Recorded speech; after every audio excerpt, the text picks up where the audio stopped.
నీ జీవితంలో ఎప్పుడైనా ఇలా అనిపించిందా? ఎందుకు నాకే ఇన్ని బాధలు? ఎందుకు మనసు ప్రశాంతంగా ఉండదు? ఎందుకు చిన్న విషయమే పెద్ద గాయమవుతుంది? బుద్ధుడు ఒక గొప్ప సత్యం చెప్పారు. బాధకు అసలు కారణం బయటి ప్రపంచం కాదు, మన ఆశ. బాధ ఎక్కడ మొదలవుతుంది? బాధ బయట కాదు, మనసులో మొదలవుతుంది. మనకనిపిస్తుంది, అతను ఇలా చేశాడు కాబట్టి నాకు బాధ వచ్చింది. ఆ పరిస్థితి వల్లే నేను బాధపడుతున్నాను. కానీ బుద్ధుడు చెప్పారు, బాధ సంఘటన వల్ల కాదు, వాటిపై మన స్పందన వల్ల. ఒక సంఘటనకు ఇద్దరు రెండు విధాలుగా స్పందించారు. ఎందుకు? సంఘటన కాదు సమస్య, మన అర్థం చేసుకోవడం సమస్య. ఆశ ఉన్న చోటే బాధ మొదలవుతుంది. మనిషి ఎలా అనుకుంటాడు? ఇది నాదే కావాలి, ఇది ఎప్పటికీ పోకూడదు, ఇది ఇలా జరగకూడదు. అక్కడే బాధ మొదలవుతుంది. బుద్ధుడు చెప్పిన సత్యం, ఆశే బాధకు మూలం. మనకు నచ్చినది మారితే బాధ, మనకు నచ్చని విషయం వస్తే బాధ. ప్రపంచం మారుతుంది, మనం మార్పును అంగీకరించకపోతే అది బాధగా అనిపిస్తుంది. పోలిక కూడా బాధకు కారణం. అతను నన్ను కంటే ముందుకు వెళ్ళాడు, నాకే ఎందుకు లేదు? ఈ ఆలోచనలే మన నిప్పులేస్తాయి. బాధ ఎక్కడ మొదలవుతుంది? బయట కాదు, నీ ఆలోచనలోనే. నిజమైన పరిష్కారం ఏమిటి? బుద్ధుడు చెప్పారు, ఇది కూడా గడిచిపోతుంది. ప్రతి భావన తాత్కాలికం. వదలగలిగితే విముక్తి వస్తుంది. నువ్వు ఆశను తగ్గిస్తే బాధ కూడా తగ్గుతుంది.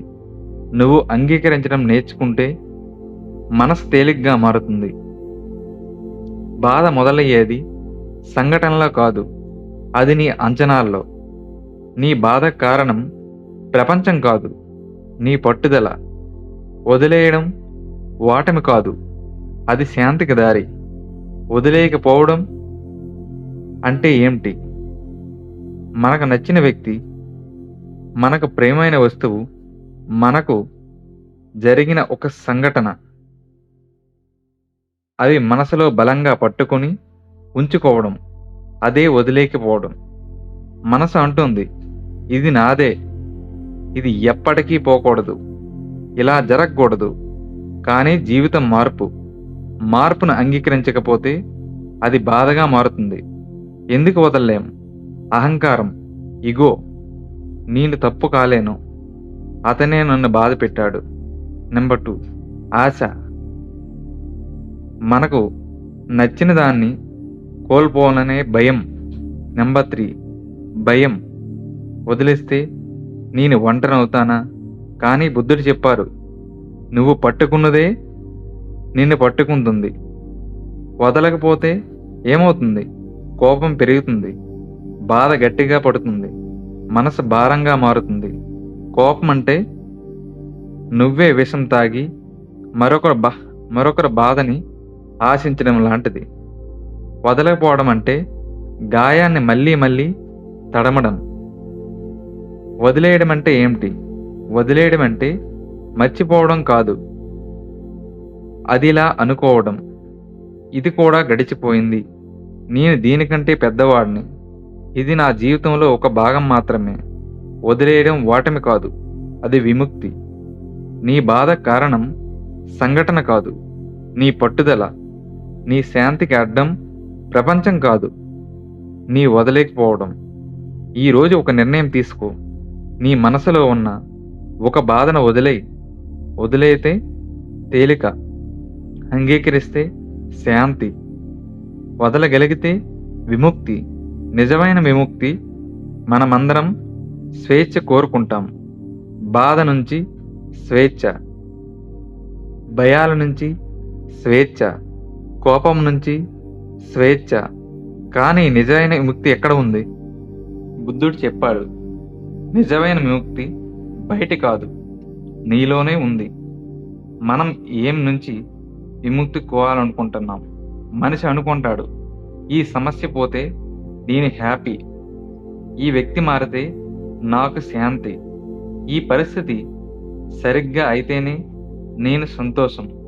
కానీ బుద్ధుడు చెప్పారు, సమస్యలు మారుతాయి, వ్యక్తులు మారుతారు, పరిస్థితులు మారుతాయి, కానీ నీ మనసు మారకపోతే బాధ మళ్ళీ వస్తుంది. నిజమైన బంధనం అంటే ఏంటి? నిజమైన బంధనం అంటే బయట గొలుసు కాదు, నీ కోపం, నీ ఆశ, నీ అహంకారం. నువ్వు పట్టుకున్న ప్రతి భావన నిన్నే బంధిస్తుంది. బుద్ధుడు చెప్పారు, వదిలేయగలిగితేనే విముక్తి.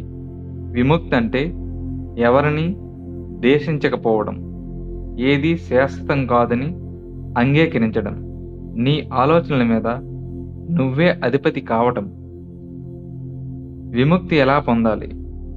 నెంబర్ 1, అంగీకారం, ఇది కూడా గడిచిపోతుంది. నెంబర్ 2, అవగాహన, నీ కోపాన్ని గమనించు, నీ బాధను గమనించు, వాటిని నువ్వు కాదు, అవి తాత్కాలికం, వదిలేయడం. నువ్వు వదిలితే నీ మనసు తేలిగ్గా మారుతుంది. నిజమైన విముక్తి అంటే ఎక్కడికైనా పారిపోవడం కాదు, నీ లోపల శాంతిని కనుగొనడం. నిజమైన విముక్తి అంటే ప్రపంచం మారకపోయినా నీ మనసు ప్రశాంతంగా ఉండటం. ఈ రోజు నుంచి ఇలా అనుకో, నేను నా ఆలోచనలను బానిసను కాదు. కోపం నుంచి విముక్తి, ఆశ నుంచి విముక్తి, భయం నుంచి విముక్తి. అదే నిజమైన స్వేచ్ఛ. అదే బుద్ధుడు చూపించిన మార్గం. నీ బాధ కారణం నీ పరిస్థితులు కాదు, నీ ఆలోచన. నీ బాధ కారణం నీ శత్రువులు కాదు, నీ ఆశ. ఈ రోజు నుంచి ఇలా అనుకో, ఇది కూడా గడిచిపోతుంది. నువ్వు వదలగలిగితే నీ మనసు తేలిగ్గా మారుతుంది. బుద్ధుడు చెప్పిన ఈ సత్యం నీ జీవితాన్ని మార్చగలదు. ఆశ తగ్గితే బాధ తగ్గుతుంది, అంగీకారం పెరిగితే శాంతి వస్తుంది. ఈ వీడియో నచ్చితే మా ఛానల్ని సబ్స్క్రైబ్ చేసి సపోర్ట్ చేసి మరిన్ని వీడియోల కోసం బెల్ ఐకాన్ని ఆన్ చేసుకోండి.